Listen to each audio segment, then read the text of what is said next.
Hello friends, welcome to my YouTube channel that is @BioLearners.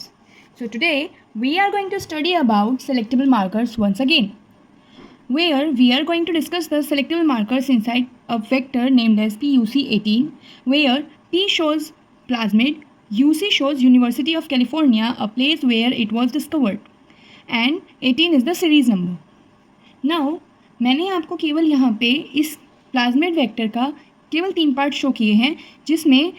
लेक्सेट gene and ampicillin resistant gene are the 2 selectable markers present in this vector.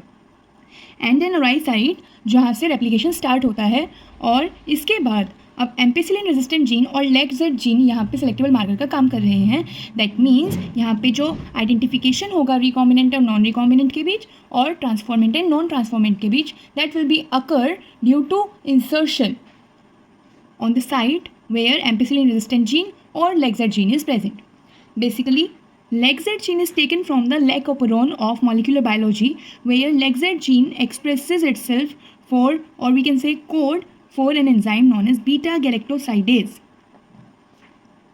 in normal condition. If the LEXZ gene is activated and is working, then it will simply work for formation of an enzyme known as beta-galactosidase, which in turns on reaction with a substance known as X-gal, which is a chromogenic substance,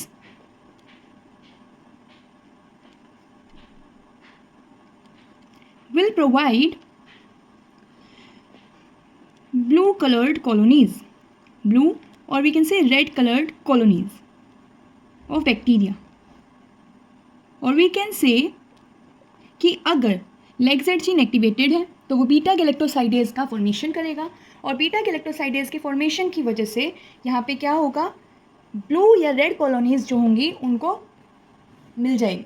bacteria की, right. तो अगर इसी site पे, because ये एक vector है और vector में multiple restriction sites are also present, तो मैंने यहाँ पे कोई स्पेसिफिक रेस्ट्रिक्शन साइट तो नहीं दिखाई है, but taking an example of Eco R1 की अगर यहाँ पे इको R1 प्रेजेंट है एंड ये पूरा का पूरा जो एरिया है वो लेक्सेट जीन को सिंप्लीफाई करता है, एंड मल्टीपल रेस्ट्रिक्शन साइट्स भी यहाँ पे प्रेजेंट है, along with Eco R1 multiple other restriction sites are also present, और जिस रेस्ट्रिक्शन एंजाइम की जो भी स्पेसिफिक रेस्ट्रिक्शन साइट प्रेजेंट होगी लेक्सेट जीन के एरिया में, वहाँ पे इंसर्शन होगा, और उस इंसर्शन की वजह से क्या होगा, इंसर्शनल इनएक्टिवेशन होगा. That means inactivation of lacZ gene due to insertion of DNA insert will take place, right? As a result, what will happen? LEXZ gene will not be able to produce colored, red colored or white or blue colored colonies anymore,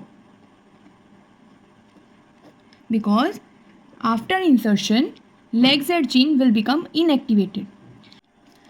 LEXZ gene normal case में beta galactosidase का formation कर रहा था, but जब insertional inactivation हो गया और यहाँ पे इको R1 की रेस्ट्रिक्शन साइट पे इको R1 वाला रेस्ट्रिक्शन एंजाइम काम किया और यहाँ पे इंसर्शन ऑफ DNA हो गया, उसकी वजह से लेक्सेट जीन जो हो गया वो इनएक्टिवेटेड हो गया, जिसकी वजह से it will not further expresses itself in the formation of beta galactosidase, and as a result what will happen,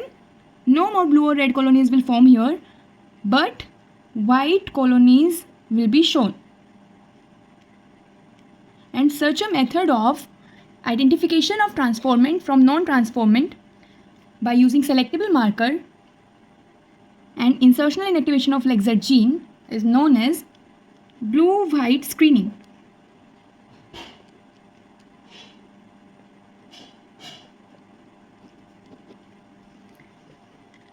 so now here comes, आप इधर देखें, यहाँ पे एक कंडीशन है जहाँ पे मैंने आपको PUC18 वेक्टर को शो किया है, जिसके अंदर इंसर्शनल इनएक्टिवेशन हुआ है इको R1 का इको R1 रेस्ट्रिक्शन एंजाइम की साइड पे DNA इंसर्ट का. Can you see it on the side where lacZ gene is present. And second case here comes is कि यहाँ पे कोई भी इंसर्शनल इनएक्टिवेशन नहीं हुआ है, वेक्टर ने रिसर्कुलराइज कर लिया, तो ऐसा केस भी पॉसिबल होगा, क्योंकि ज़रूरी नहीं कि जितने भी केसेस होंगे उन सब में हमारा RDNA बने, ये ज़रूरी है, ठीक है. ऐसे केसेस भी होंगे जहाँ पे वेक्टर रिसर्कुलराइज कर लेगा और कोई DNA इंसर्ट वहाँ पे अंदर नहीं आ सकेगा. तो अब क्या होगा, अब हमारा प्रोसेस होगा नेक्स्ट, जब RDNA बन गया तो यहाँ पे ट्रांसफॉर्मेशन होगा, तो ट्रांसफॉर्मेशन के बाद क्या होगा, इकोलाई के अंदर एंट्री होगी, और जो भी चीज़ इकोलाई यानी होस्ट के अंदर चली गई वो ट्रांसफॉर्म हो गई. दैट मीन्स जो भी चीज़ अंदर गई है, whether it's a vector, whether it's a RDNA, वो अगर होस्ट के अंदर गई है दैट मीन्स ट्रांसफॉर्मेशन हुआ है, बिकॉज होस्ट के अंदर entry of RTNA he transformation होता है, वेदर एंट्री RTNA की हो या वेक्टर की हो,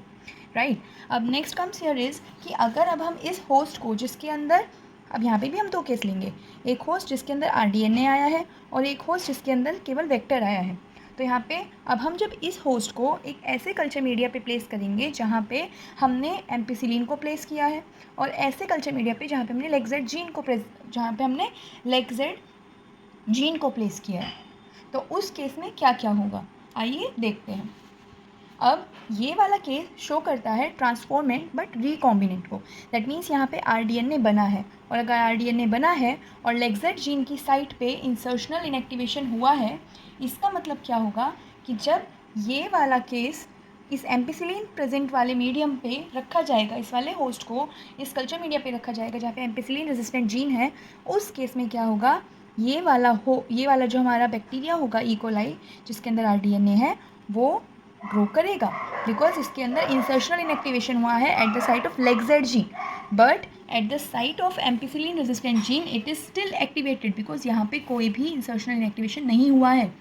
दैट मीन्स कि ये वाला जो हमारा बैक्टीरिया होगा it will grow on a medium which contains ampicillin because it has still the presence of ampicillin resistant gene. But in case of lexed gene, what will happen? Because insertional inactivation lexed gene की side पे हुआ था, that means कि अब यहाँ पे कोई भी ब्लू कॉलोनी का प्रोडक्शन नहीं होगा, बिकॉज लेगजेड जीन अब इनएक्टिवेटेड है इंसर्शनल इनएक्टिवेशन की वजह से, और वो अब कोई भी बीटा गैलेक्टोसाइडेज का फॉर्मेशन नहीं करेगा, एक्सकेल के साथ रिएक्शन नहीं होगी। दैट मीन्स कि यहाँ पे वाइट कॉलोनीज का प्रोडक्शन होगा,